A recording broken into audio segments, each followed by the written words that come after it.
Shalom, selamat malam, selamat bertemu kembali bersama saya, Gembala Johnson Ketaran dari GPRY Haleluya di Seraya, Kecamatan Brastagi, Tanah Karo. Apa kabar semuanya? Semoga Anda diberkati oleh Bapa Yahweh dalam nama Yeshua Masiah Tuhan kita. Malam ini saya mau membuat sebuah khotbah yang singkat yang mungkin akan memberikan pemahaman kepada kita pada akhir zaman ini. Saudara, ada dua hal yang sebenarnya sangat kudus tetapi sudah menjadi tidak kudus lagi di tengah-tengah umat Nasrani. Yang pertama, namanya yang kudus. Dalam Matius 6 ayat 9, ada di situ adalah dengan tema doa Bapa kami, dan di situ ditulis Bapa kami yang di surga, dikuduskanlah namamu. Jadi ada nama yang perlu dikuduskan di sana.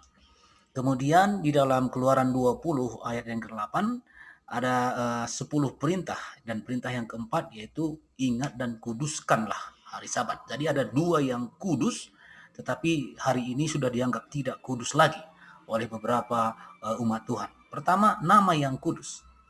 Dan sebelum saya menyampaikan nama yang kudus, saya memberikan kepada kita satu pemahaman tentang apa arti kudus, apa makna kudus dalam dua ayat yang sudah saya sampaikan tadi. Makna kudus di sana adalah spesial atau khusus atau tidak bisa diganti dengan yang lain. Itulah arti daripada dikuduskanlah namamu dan ingat dan kuduskanlah hari Sabat. Jadi nama Bapa kita Yahweh itu adalah kudus dan tidak bisa diganti dengan yang lain. Spesial. Nama itu tidak bisa diganti, tidak bisa diterjemahkan, karena itulah adalah nama yang kudus, nama yang spesial, nama yang khusus bagi Bapa kita. Jadi di dalam pertemuan Bapa kita Yahweh dengan Musa, Musa bertanya, siapa namamu? Dan dalam Keluaran pasal 3 ayat yang ke-14, Bapa Yahweh berkata, aku adalah aku. Kemudian dalam ayat 15 dia menjelaskan bahwa namanya adalah Yahweh, Elohim leluhurmu, Elohim Abraham, Elohim Ishak dan Elohim Yakub. Itulah namaku turun-temurun dan itulah sebutanku selama-lamanya. Jadi nama itu tidak bisa diubah, tidak bisa diganti, tidak bisa diterjemahkan, karena itulah nama Bapa Yahweh yang dia perkenalkan kepada Musa, dan itulah namanya turun-temurun dari satu generasi ke generasi yang lain sampai langit dan bumi ini lenyap, nama itu tetap tidak boleh berubah.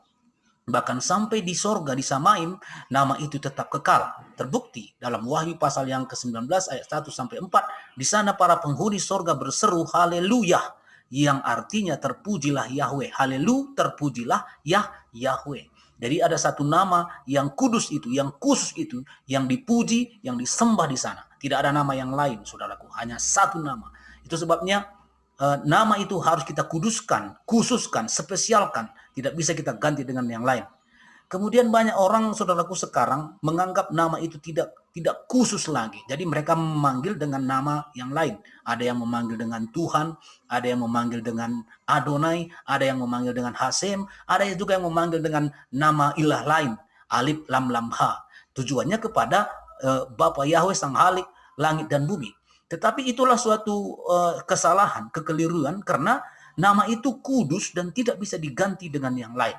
Itu sebabnya mari kita sebagai umat-umat Bapa Yahweh hari ini menyerukan nama itu. Karena itulah nama yang kudus, nama yang spesial, nama yang tidak bisa diganti, diterjemahkan dengan yang lain. Mazmur 105 ayat 1 berkata, bersyukurlah kepada Yahweh, panggillah namanya. Yang dipanggil itu namanya, ya.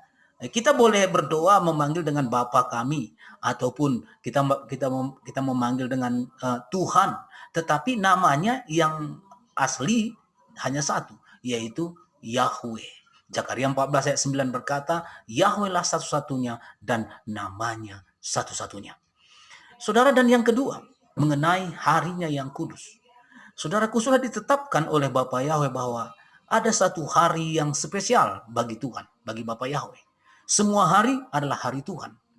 Tetapi ada hari yang kudus, hari yang spesial, hari yang khusus, yang merupakan hari yang tidak bisa diganti lagi dengan hari yang lain. Itulah hari yang ketujuh. yang dikuduskan oleh Bapa Yahweh ketika dia menciptakan langit dan bumi, dan pada hari ketujuh dia berhenti dan dia mengkhususkan hari itu. Dan dalam Keluaran pasal 20 ayat 8 berkata, ingat dan kuduskanlah hari Sabat. 6 hari kamu bekerja dan pada hari ketujuh engkau harus beristirahat.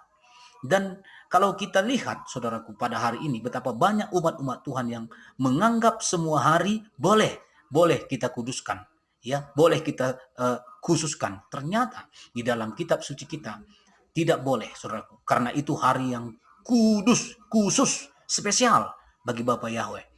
Yesaya pasal 58 ayat yang ke-13-14 dikatakan, jikalau kamu menganggap hari itulah hari kenikmatan, hari Sabat adalah hari kenikmatan, hari yang mulia, hari yang kudus bagi Bapa Yahweh, maka itulah satu perintah yang harus kita lakukan selama kita ada di atas muka bumi ini. Jadi jangan menganggap enteng atau jangan menganggap remeh tentang hari yang kudus ini, karena itulah perintah yang disampaikan oleh Bapa Yahweh sendiri lewat 10 firman yang tertulis dalam 2 loh batu yang tersimpan sampai hari ini di dalam peti perjanjian. Dan itu masih eksis dan harus kita lakukan, harus kita kerjakan, belajar untuk menguduskan hari yang ditetapkan oleh Bapa Yahweh. 2 hal ini, saudara, biarlah menjadi perenungan bagi kita, namanya yang kudus dan harinya yang kudus. Semoga tema ini memberkati saudara semuanya. Terima kasih, Bapak Yahweh memberkati. Haleluya. Amin.